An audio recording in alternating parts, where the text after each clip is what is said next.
السلام علیکم ورحمۃ اللہ وبرکاتہ۔ محمد عربی سٹوریز میں خوش آمدید۔ میرے چینل کو سبسکرائب کر دیں۔ حضرت شیخ عبدالقادر جیلانی کا ایمان افروز واقعہ۔ حضرت شیخ عبدالقادر جیلانی رحمۃ اللہ علیہ فرماتے ہیں کہ بچپن میں میں علم حاصل کرنے کے لیے بغداد جانے کے لیے تیار ہوا۔ اپنی والدہ سے اجازت لی، والدہ نے اجازت بھی دے دی اور 40 دینار کودڑی میں بغل کے نیچے سیتے ہوئے اس بات کا عہد لیا کہ ہر حال میں سچ بولنا۔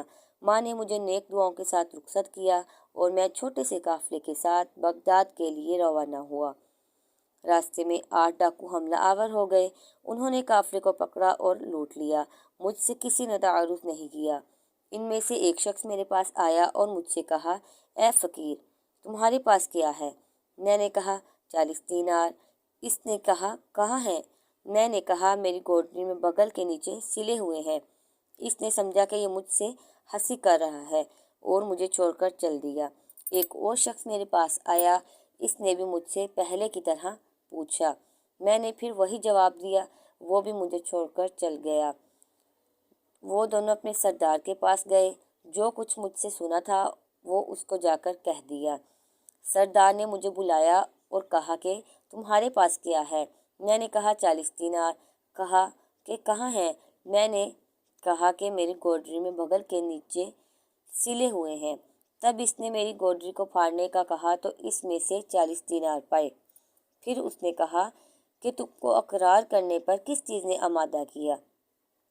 میں نے کہا میری ماں نے مجھ سے عہد لیا تھا کہ سچ بولنا، اس لیے اس عہد کی خیانت نہیں کر سکتا۔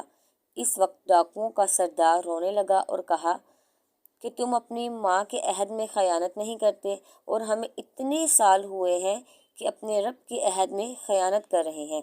افسوس!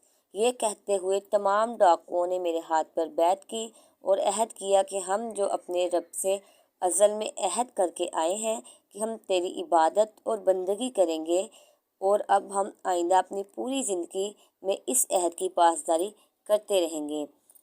ہماری زندگی کا مقصد سورہ ذاریات کی آیت ہے، جنوں اور انسانوں کو اللہ نے محض اپنی عبادت کے لیے پیدا کیا۔ جزاک اللہ خیر۔